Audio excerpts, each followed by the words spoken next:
Okay, so here is a brief breakdown of the contraction of muscle fiber from the action potential from a neuron to cross bridging.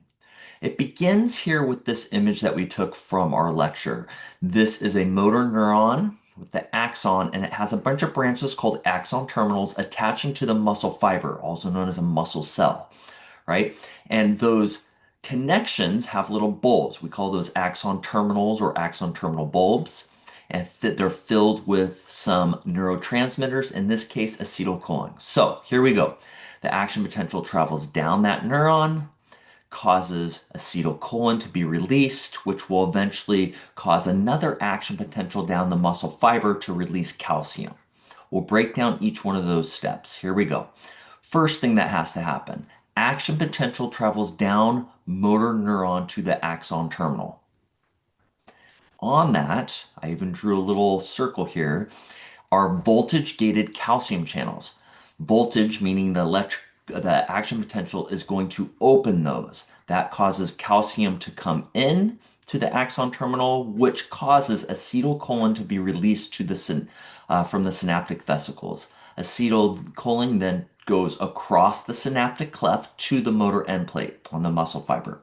Now, on that motor end plate, there are ligand-gated receptors. They are for acetylcholine. So number 6, ligand-gated sodium-potassium channels open, causing more sodium to enter than potassium leave, and that will eventually cause the electrical charge of that muscle fiber, which hangs out at a negative 90 resting membrane potential, it starts to increase.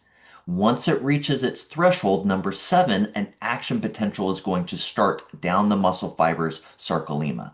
So you have the action potential now traveling down the muscle fiber into these T tubules, and it travels down these T tubules.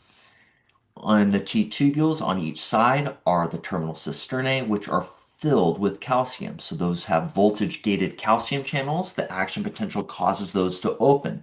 Calcium is then released into the muscle fiber. Calcium binds to troponin, which are these little yellow things right here, right? Binds to those, causing tropomyosin, which are these lines here that are covering the binding sites, to open up. So tropomyosin moves off the binding sites of actin, and now myosin can attach and cause cross bridging to occur, although also known as a contraction. Now, if I was going to break that down into 13 steps, there you go. I'll repeat it really quick. Action potential travels down motor neuron of the axon terminal.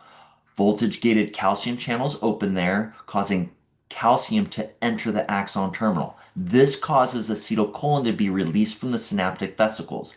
Acetylcholine goes across the synaptic cleft. They bind to the ligand gated receptors on the motor end plate, and these ligand gated sodium potassium channels then open, allowing sodium to enter and potassium to leave. More sodium enters, causing the voltage to increase. Once that threshold of negative 55 has been reached, an action potential begins down the sarcolemma. It travels down the T tubules, and there are voltage gated calcium channels on the terminal cisternae. Calcium then is released from the myofibril. Calcium binds to troponin. Tropomyosin moves off the binding site. Cross bridging has occurred. That's what I want you to be able to say. Now, let's look at cross bridging. 4 steps to cross bridging. Pretty straightforward, right? So you have, once that binding site's open, myosin's ready to attach. It's been hanging out with that ADP and inorganic phosphate, hydrolyzed ATP. It's ready to go. So here are the 4 steps. Once they're free, cross bridging attaches. The state of ATP is ADP and an inorganic phosphate. Now, ADP and inorganic phosphate will come off the myosin head, causing it to move forward, called the power stroke. ATP will then reattach to the myosin, causing number 3, cross bridge, to detach. The myosin head detaches from the actin. It needs to recock, and it does so when ATP is hydrolyzed into ADP and inorganic phosphate.